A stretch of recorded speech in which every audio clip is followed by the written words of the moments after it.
تبلیغ دین کے دوسرے دور کا آغاز ہوا اور حکم ہوا سرکار کو، وہ انذر عشیرتک الاقربین، اپنے گھر والوں کو، رشتہ داروں کو ڈرائیے آپ اللہ کے عذاب سے، ان کے کفر کے سبب جو ان پر آئے گا، ان کے بت پرستی کے سبب جو ان پر آئے گا۔ تو سرکار پاک علیہ الصلوۃ والسلام کیا کیے، کوہ صفا و مروہ کی جو پہاڑیاں ہیں نا، تو کوہ صفا، اب تو یہ عمرے کو گئے تو چھپا دیے، تعمیر کی وجہ سے ہوا کیا ہوا جو بھی ہوگا، لیکن اچھا خاصا پہاڑ تھا، وہ بلند پہاڑ تھا، تو اس پہ سرکار چڑھ گئے۔ چڑھ کر جو ہے عرب میں جب کوئی حادثے کی اطلاع دینی ہو یا کوئی ناگہاں خبر سنانی ہو تو طریقہ ہوتا تھا یا صباحا پکارتے تھے، کوئی حملہ کر دیا، کوئی بڑا لشکر اچانک آ گیا تو خبردار کرنے کا اس زمانے میں طریقہ تھا، کیونکہ اس زمانے میں فونا ہونا یہ وہ کچھ بھی نہیں تھا نا جی، تو خوشخبری دینے کے کچھ طریقے تھے، ڈرانے کے کچھ طریقے تھے۔ سرکار چڑھ کے یا صباحا، ہائے افسوس کی صبح، پکارتے جو ہے پورے قبیلے کے لوگ نکل کے آ گئے تو حضور آواز دیے، اے بنو ہاشم آؤ، اے بنو اسد آؤ، اے بنو زہرہ آؤ، اے بنو عدی آؤ، جو بھی قبیلے تھے قریش کی قبیلوں کی شاخیں ان کے نام ہیں، یہ جب پکارے سرکار آؤ جمع ہو جاؤ تو سب جمع ہو، سرکار کے رشتہ دار قریبی تھے، قریشی تھے سرکار، اور یہ سارے جو قریشی قبیلے تھے سب سرکار کے رشتہ دار تھے، کچھ نہ کچھ رشتہ داریاں آپس میں ان کی تھی، آج بھی دیکھو عربوں میں تقریباً قریبی رشتہ داریوں میں ان کے رشتے ناتے ہوتے، تو سب جمع ہو گئے۔ تو سرکار پاک صلی اللہ علیہ وسلم کیسا پیارا حکمت کا طریقہ اختیار فرمائے دعوت دین کے لیے، آپ غور کرو، حضور جو ہے اپنی قوم سے مخاطب ہو کر پہلے فرمائے اپنی شخصیت کی حیثیت کیا ہے ان کے سامنے وہ رکھیں، اور ارشاد فرمائے کہ اے لوگو اگر میں تم سے کہوں کہ اس پہاڑ کے پیچھے سے ایک بہت بڑا لشکر تم پر حملہ کرنے والا ہے تو مجھے بتاؤ کہ تم لوگ سچ مانو گے کہ نہیں؟ تو سارے ایک آواز ہو کر بولے اے محمد ہم کیوں سچ نہ مانے، آپ تو صادق ہیں، کبھی جھوٹ نہیں بولے، آپ تو امین ہیں، لوگ آپ اپنی امانت ہی آپ کے پاس رکھاتے ہیں، آپ کی ایسی شخصیت ہے۔ تو آپ اندازہ لگاؤ میرے آقا کا کردار لوگوں کے بیچ میں کیسا تھا، کہ سرکار پاک صلی اللہ علیہ وسلم کی کیسی عظمت کے وہ قائل تھے، کیسی سچائی کے قائل تھے۔ تو جب سرکار یہ بات فرمائے اور اس کے جواب میں یہ لوگ کہے تو اب سرکار جو ہے ان کے سامنے دعوت حق رکھتے ہوئے ارشاد فرمائے سنو میں تم کو ایک بہت بڑے آنے والے عذاب کی اطلاع دیتا ہوں، وہ لوگ جو اللہ پر ایمان نہیں لائیں گے، بت پرستی کریں گے اور مجھے اللہ کا رسول نہیں مانیں گے، ان پر سخت عذاب آنے والا ہے، وہ جہنم میں جانے والے ہیں۔ تو یہ سننا تھا کہ ان کے اوپر جو ہے ایک بجلی کی کڑک کی طرح یہ بات جو ہے ٹوٹ پڑی اور فوری جو ہے سرکار پاک صلی اللہ علیہ وسلم کو برا بھلا کہنا شروع کر دیا، کیونکہ سرکار جیسے ہی بت پرستی سے منع کرے پھر گئے، غصے میں آ گئے، اور حضور کا سگا چچا ابو لہب جس کے بارے میں سورہ لہب نازل ہوئی وہ ہاتھاں اٹھا کے سرکار پاک صلی اللہ علیہ وسلم کو برا بھلا کہنے لگا۔ سرکار تو کچھ بھی نہیں فرمائیں گے کہ رحمت للعالمین تھے اور صبر کے پیکر سید الصابرین صلی اللہ علیہ وسلم تھے، اللہ تعالیٰ کو یہ بات پسند نہیں آئی کہ اللہ کے محبوب کو کوئی کچھ کہے، تو اللہ تعالیٰ سورہ لہب نازل فرما دیا تبت یدا ابی لہب و تب، تبت یدا تیرے ہاتھ ٹوٹ جائے ابو لہب اور تو تباہ ہو جائے۔ اللہ تعالیٰ خود تباہ نہیں کر سکتے، اس کو ایک سیکنڈ نہیں لگتا، اللہ کا عذاب آیا تباہ ہو جاتا۔ پھر یہ سورہ کیوں نازل کی ہے؟ ایک وقت تباہ ہو گیا تو ختم ہی ہو جاتا انہیں، لیکن یہ سورہ جو اتار دیے جب پڑھا جائیں گا تباہ ہوتے رہتا، جب پڑھا جائیں گا اس پر لعنت ہوتے رہتی، جب پڑھا جائیں گا سورہ اس پر اللہ کا عذاب اترتا رہے، ایسا انتظام فرمائے اللہ تعالیٰ تبت یدا ٹوٹ جائیں تیرے ہاتھ ابو لہب وہ تب تو تباہ ہو جائے، برباد ہو جائے، ما اغنی عنہ مالہ وما کسب، کہ اس کا مال اور اس کا کسب یعنی اس کی محنت اس کے کوئی کام نہیں، اور ویسے ہی ہوا بے سر و سامانی کے عالم میں مر گیا۔ تو اس سورہ سے ہم کو کیا معلوم ہوا؟ قرآن میں کوئی چیز معاذ اللہ بیکار نہیں ہے، سورہ لہب کوئی اہمیت نہیں سمجھتے لوگ، بہت بڑی اہمیت ہے، سرکار کے گستاخ کا انجام کیا ہوگا اس میں بتایا جا رہا ہے، تباہ و برباد ہے انہیں توہین کرنے والا سرکار کی شان میں گستاخی کرنے والے کا کیا اثر ہوگا وہ سورہ سے معلوم ہو رہا، پورے مسائل نہیں کر رہے ہیں اس سے۔ اب یہ سب بکھر گئے اور دعوت دین کو ٹھکرا دیے، تو اس کے بعد جو ہے سرکار پاک علیہ الصلوۃ والسلام ان کو جو ہے برابر دعوت دین دیتے رہے، تو اب ان کی جو ہے نفرتیں اور دشمنیاں بڑھنے لگی، پھر یہاں تک کہ سرکار پاک صلی اللہ علیہ وسلم پر وہ وقت آیا جو تیسرا دور دعوت کا کہلاتا ہے، جس میں سرکار پاک صلی اللہ علیہ وسلم کو حکم ہوا کہ فاصدع بما تؤمر واعرض من المشرکین، یہ آیت نازل ہوئی جس میں اللہ تعالیٰ حکم دیے فاصدع ما تؤمر، آپ کو جو کچھ حکم دیا گیا اس کا عام اعلان کر دیں، سب کو دعوت دیں، جدھر موقع ملا آپ اللہ کے دین کی دعوت دینا شروع کر دیں۔ فاصدع بما تؤمر واعرض عن المشرکین، اور مشرکین سے اپنا رخ پھیر لیجیے، چھوڑ دیں ان کے حال پہ، ان کو آپ اپنا کام کرتے جائیے، دعوت دین کا کام کرتے جائیے، یہ حکم ہے اصل۔ اب آتے سرکار دعوت کا کام تیز فرما دیے، اور اس کے لیے سرکار بازاروں میں تشریف لے جاتے تھے۔ سرکار پاک صلی اللہ علیہ وسلم مختلف میلے اور جو شہر سے ہٹ کر مارکیٹاں لگتے ہیں نا، آج بھی دیکھو آپ شہر سے ہٹ کے بقرعید کے موقع پہ کئی گاؤں میں مارکیٹاں لگتے ہیں، تو عرب میں عام طریقہ تھا، وہ مختلف قبیلوں کے جو بھی جو ہے چیزیں بیچنا ہوتی ان کو دن مقرر تھے، مقام مقرر تھا، وہاں مارکیٹاں لگتے تھے، سرکار تشریف لے جاتے تھے، وہاں دعوت تبلیغ کا کام کرتے تھے۔ جیسے ہی یہ سلسلہ شروع ہوا تو اب کفار کی طرف سے ظلم، زیادتی اور سختیاں بڑھتی گئی۔ قربان جاؤ میرے آقا کے دین حق کی دعوت کے لیے، لوگوں کو راہ راست پہ لانے کے لیے، ہم کو بچانے کے لیے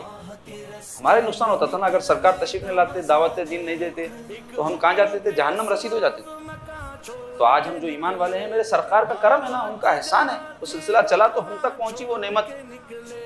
تو میرے سرکار پاک صلی اللہ علیہ وسلم کیسی کیسی سختیاں برداشت کی ہیں، ایسی کیسی تکالیف اٹھائے ہیں، اٹھاؤ سیرت کی تفصیل میں آپ کو پتہ چلے گا۔ سرکار پاک صلی اللہ علیہ وسلم جب عام دعوت کا کام کرنے لگے تو سب سے پہلے کفار کیا کیے، جیسا کہ دنیا میں طریقہ ہوتا مزاحمت کرنا ہے، کسی کی مخالفت کرنا ہے تو زبان سے کرتا آدمی پہلے۔ تو یہ کیا کرنے لگے؟ سرکار پاک صلی اللہ علیہ وسلم کی شان میں زبان سے گستاخیاں کرنے لگے۔ سرکار پاک صلی اللہ علیہ وسلم کو معاذ اللہ شاعر کہے پہلے، کیونکہ سرکار جو قرآن سناتے تھے اس میں ایسی چاشنی تھی اور وہ ایسی جو تاثیر تھی، شاعری ہے یہ بولتے تھے معاذ اللہ۔ بعض کہنے لگے یہ مجنون ہو گئے، جو ولولہ اور جو جوش سرکار کا تبلیغ کا تھا اس کو دیکھ کر کہنے لگے یہ مجنون ہے معاذ اللہ، کسی کی پرواہ نہیں کرتے ہیں، کسی کی سنتے نہیں، جو بات حق بولنا ہے بول دیں، مجنون کہنے لگے معاذ اللہ ثم معاذ اللہ۔ اسی طرح کاہن بولے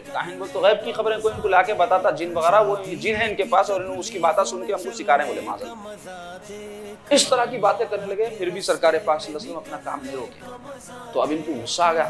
تو لوگ کیا کریں، سرکار پاک صلی اللہ علیہ وسلم کی شان میں دوسرے درجے کی گستاخیوں پہ، نچلے درجے کی گستاخیوں کو بتائیں۔ وہ کیا تھا؟ حضور پاک صلی اللہ علیہ وسلم کے اوپر چلانا۔ حضور پاک صلی اللہ علیہ وسلم جب گھر سے تشریف لائے تو آوارہ قسم کے جو اوباش قسم کے لڑکے ہوتے ان کو لگا دینا، جو تالیاں پیٹتے تھے، اور جو کبھی آپ دیکھیں ہوں گے کہ کوئی شخص دماغی طور پہ درست نہیں رہا تو بچے اس کے پیچھے بھاگتے پھرتے تھے، آپ اس کو ستاتے، ویسا جو ہے سرکار کے پیچھے لگا دیے تھے اوباش قسم کے لڑکوں کو۔ اور اس زمانے میں جہالت کی وجہ سے شرارتیں بہت ہی طبیعت ہوں، آج بھی ہم دیکھتے بعض محلوں میں جہاں تعلیم والم زیادہ نہ رہتی، وہاں کے بچے کیسے شریر رہتے، کام کاج کچھ بھی نہیں کرتے، ماں باپ توجہ نہیں دیتے تربیت کی طرف، محلوں میں سب کو ستاتے نہیں پھرتے، تکلیفاں ایذائیں دینا، پتھر مار دینا کسی کے گھر پہ، کسی کو کچھ بول دینا، لڑے جھگڑے کرنا، مار پیٹ کرنا، غنڈہ گردیاں کرنا، دادا گریاں، یہ سب جہالت کی وجہ سے ہوتا۔ تو ویسے جاہلوں کے شہنشاہ کو لوگ جہالت کے، تو یہ سارے سرکار کے ساتھ گستاخیاں کرتے تھے، یہاں تک کہ ابو لہب جو سرکار پاک صلی اللہ علیہ وسلم کا چچا تھا، سرکار جب میلوں میں تشریف لے جاتے تبلیغ کے لیے، یا قافلوں میں کوئی آئے تو تشریف لے جاتے، یا حج کے موقع پہ میرے سرکار جب مجمع کثیر ہوتا تو جا کر لوگوں کو مختلف علاقے کے جو قبیلے دنیا سے بہت سے مقامات سے آتے تھے نا، آج کے لیے قدیم زمانے سے، ان میں جا کے تبلیغ فرماتے تو پیچھے ٹھہر کے زور زور سے چیختا تھا، اے لوگوں یہ میرا بھتیجا ہے، محمد بن عبداللہ اس کا نام ہے، اس کا معاذ اللہ دماغ خراب ہو گیا، اس کی بات مت سنو۔ اور جب سرکار قرآن پڑھتے تو تھالیاں مارتا تھا، آواز نہیں سنا دینا، قرآن چیختا تھا زور زور سے، تاکہ سرکار جو کلام پڑھ رہے ہیں وہ لوگوں کو سمجھ میں نہیں آنا، ایسی حرکتیں۔ اب یہ بھی کر کے دیکھے کچھ بھی نہیں ہوا، تو اس کے بعد اب اس سے اور آگے بڑھ گئے۔ کیا کیے سرکار پاک صلی اللہ علیہ وسلم جب اپنے جو ہے خانہ اقدس میں اپنے گھر میں جا کے رات میں سو جاتے، صبح جو ہے جلدی اٹھتے تھے سرکار پاک صلی اللہ علیہ وسلم، اندھیرا رہتا تھا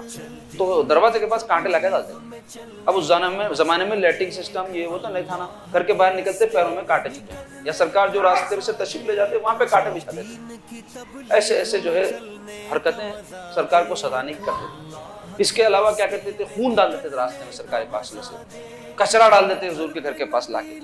یہ فزیکل یعنی جسمانی ایذائیں پہنچانے کا سلسلہ شروع ہوا، اور انتہا ایک مرتبہ تو یہ ہو گئی کہ ایک مرتبہ حضور کعبۃ اللہ شریف میں نماز ادا فرما رہے ہیں، حالت سجدہ میں ہے، تو عقبہ ابن معیط نام کا ایک کافر آیا اور حضور پاک صلی اللہ علیہ وسلم کی گردن مبارک میں ایک سخت قسم کی چادر ڈال دیا، ایسا گلے میں ڈال کے پیچھے سے اس کو ایسا پھرانا شروع کرا، غلفیاں دینا بولتے ہیں، پھراتے حضور کی گردن پاک کے اوپر کسے گئی وہ، اور اتنا سخت کسے گئی کہ سرکار کے چشمہ مبارک باہر نکل گئے. حضرت ابوبکر صدیق گزر رہے تھے وہاں سے, دیکھ کے فوری آئے اور اس بدبخت کو دھکا دے دیا, ڈھکیل دیے. تو سارے کافران ہنس رہے تھے ویسے منظر کو دیکھ کے. اور حضرت ابوبکر صدیق جب ایسا کرے اور کہنے لگے کہ تم ایسے شخص کو جو ہے نقصان پہنچاتے ہو جو کہتا ہے میرا پروردگار اللہ ہے, صرف اسی بات کی وجہ سے ان کو ستا رہے ہو. تو کفار پورے غصے میں آ کے کوئی حامی اور مددگار کیسا ان کا پیدا ہو گیا, حضرت ابوبکر صدیق کے اوپر ٹوٹ پڑے اور ان کو خوب مارے. اتنا مارے کہ آپ گر کے بے ہوش ہو گئے, یہاں تک کہ آپ کے قبیلے والے آ کے آپ کو بچائے اور بے ہوشی کے عالم میں لے جا کے گھر میں ڈال دیے. اور آپ کئی گھنٹوں تک بے ہوش رہے شدت ضرب کی وجہ سے, مار کی شدت کی وجہ سے. جب ہوش میں آئے, آنکھ کھولے, زبان جب بات کرنے کے قابل ہوئی, تو سب سے پہلی بات جو ان کی زبان سے نکلی, ایک سچے عاشق کی جو بات ہو سکتی ہے, وہ یہ تھی کہ محمد رسول اللہ کیسے ہیں. کسی کے بارے میں نہیں پوچھے اور سرکار کے بارے میں پوچھنے لگے. تو ان کی والدہ بولی, بیٹے جن کی وجہ سے تمہاری یہ حالت ہو گئی اور تم کو اتنا مار پیٹ ہوئی ان کے نام پہ, اور تم ان کے بارے میں پوچھ رہے. تو بولے اماں وہ سب رہنے دو, میرے کو حضور کیسے بتاؤ. تو بولے نہیں میں جا کے نہیں پوچھ سکتی, پورے دشمن ہو گئے تمہارے, اور میں اب نکلی تو میرے پیچھے پیچھے آئیں گے, کہاں جا رہے ہیں کہ میں نہیں پوچھتی. تو بولے ٹھیک ہے کام کرو, آپ فاطمہ بنت خطاب کے پاس جا کے پوچھو. وہ مسلمان ہو چکی تھی. ابوبکر صدیق کو معلوم تھا, سرکار جو ہے بتانے سے منع کرے تھے, لیکن مسلمانوں میں جو آپس میں ایک دوسرے کے بارے میں واقف تھے, تو انہیں وہ رات کے وقت میں حل جا کے فاطمہ بنت خطاب سے پوچھے, میرے بیٹے ابوبکر پوچھ رہے ہیں محمد رسول اللہ کیسے ہیں. تو فاطمہ بنت خطاب کو چونکہ حکم نہیں تھا اپنے اسلام کے اظہار کا, تو انہوں بولے میں نواقف ہوں, ان سے بولتی. تو یہ بہت جب اصرار کرنے لگے تو بولے میں آپ کے بیٹے سے چل کے ملتی ہوں, کیا ہوا ان کو. تو انہوں بولے ایسا واقعہ ہوا. تو حضرت ابوبکر صدیق کے پاس جب آئے, ان کی حالت دیکھ کے حضرت فاطمہ بنت خطاب بھی رو پڑی. اس کے بعد وہ کہنے لگی رسول اللہ صلی اللہ علیہ وسلم ٹھیک ہے آپ پریشان مت ہو. تو حضرت ابوبکر کو چین نہیں پڑا. عاشق جب تک معشوق کو دیکھنے لیتا اس کو کہاں چین پڑتا, اور سرکار کے جیسا نہ کوئی عاشق ہے, نہ ابوبکر کے جیسا کوئی معشوق ہے. یعنی ابوبکر کے جیسا نہ کوئی عاشق ہے, نہ سرکار کے جیسا کوئی معشوق ہے. تو تڑپ کے بولے میں سرکار کو دیکھے بغیر نہیں رہ سکتا, میرے کو لے کے چلو. تو رات کے وقت اندھیرے میں چھپتے چھپاتے سرکار پاک صلی اللہ علیہ وسلم دار ارقم میں تھے, ذکر آیا حضرت ارقم بن ارقم کے گھر میں. تو وہاں پہنچے, حضور کو اطلاع دی گئی ابوبکر آئے ہیں, تو میرے سرکار پاک صلی اللہ علیہ وسلم ان کے استقبال کے لیے اٹھ گئے. حضرت ابوبکر جیسے ہی حضور کے قریب پہنچے, حضور کو دیکھتے ہی بے تابانہ جا کر حضور سے لپٹ گئے. سرکار بھی ان کو لپٹا لیے اور دونوں مل کے خوب روئے. تو آپ اندازہ لگاؤ کیسے تکالیف. حالانکہ حضرت ابوبکر معزز تھے, عزت کی نگاہ سے دیکھے جاتے تھے, لوگ اپنے مقدموں کے فیصلے ان کی خدمت میں لے کے آتے تھے. ویسی شخصیت کو بھی یہ بدبخت نے بخشے, تو دوسرے جو غریب قسم کے یا غلام قسم کے جو لوگ تھے ان کے ساتھ کیا کیا نہیں ایذاؤں کا معاملہ ہوا ہوگا, اس کی بڑی تفصیل میں ایک دو واقعات ان لوگوں کی اعلیٰ ایمان کے جو ہے ایسے سخت تکلیف میں برداشت کرنے کے باوجود بھی متزلزل جو ہوئے, وہ میں آپ کے سامنے بیان کرتا ہوں. ان میں تھے ایک حضرت بلال حبشی رضی اللہ عنہ, یہ غلام تھے امیہ بن خلف کے. امیہ بڑا سخت کافر, ابو جہل, امیہ ابن خلف, ابی ابن خلف, عقبہ ابن معیط, عاص ابن وائل, عتبہ, شیبہ, ابو سفیان, اور کتنے نام معلوم میں آپ کو. یہ سخت قسم کے کافر تھے. کفار تو بہت تھے مکے میں, لیکن یہ سردار بھی تھے اپنے قبیلوں کے, اور یہ ٹھیکیدار تھے پورے کسی بھی معاملے کے. تو سب سے زیادہ مخالفت اسلام کی جو کی وہ لوگ ہیں, اور بھی ہیں, میں چند کے نام گنایا. ابو جہل سب سے بڑا جو سرغنہ تھا, سب سے بڑا سرغنہ, جس کے بارے میں میرے سرکار فرمایا ہے میری قوم کا فرعون ہے یہ. جیسے موسیٰ علیہ السلام کے قوم میں جو ہے فرعون ان کا مخالف تھا نا, میری قوم کا فرعون ہے فرمایا سرکار. ایسے ایسے سازشیں, ایسے ایسے اذیتیں اور ایسے ایسے تکالیف سرکار کو پہنچاتا تھا. حضور کا پڑوسی بھی تھا, بہت ستاتا تھا. خود سرکار کا سگا چچا ابو لہب بے تحاشا سرکار کو ایذائیں پہنچاتا تھا. اس کی بیوی ام جمیل, اس پہ بھی اللہ قرآن میں سورہ جو ہے لہب میں لعنت فرمائے, وہ بھی سرکار کو کانٹے بچھانے والوں میں سے تھی. ماری گئی, لعنتی طور پہ ماری گئی. گٹرا لے کے جا رہی تھی سر کے اوپر, بہت لکڑیاں لے کے, تو وہ گٹری جو تھی اس کی ایک ڈوری گلے میں پھنس گئی, وہ گٹرا گر گیا ایک دم, بہت وزنی تھا, گردن ٹوٹ کے مر گئی. جیسا حالیہ عرصے میں گستاخ جو سرکار پاک صلی اللہ علیہ وسلم کے معاذ اللہ خاکے بنایا تھا, کوئی کچھ بھی نہیں کرے, اللہ تعالیٰ کی طرف سے اس پر مار ہوئی, سواری جاری تھی, حادثہ ہوا. کئی کاروں کے حادثے ہوتے, آگ لگتی کیا, آگ لگ گئی, جل کے خاکستر ہو کے ختم ہوگا. عبرت ہے اس کے اندر ایسے لوگوں کے لیے جو سرکار پاک صلی اللہ علیہ وسلم کی شان میں گستاخیاں کرتے. عذاب الہی ہے اس کے اوپر جو نازل ہوا.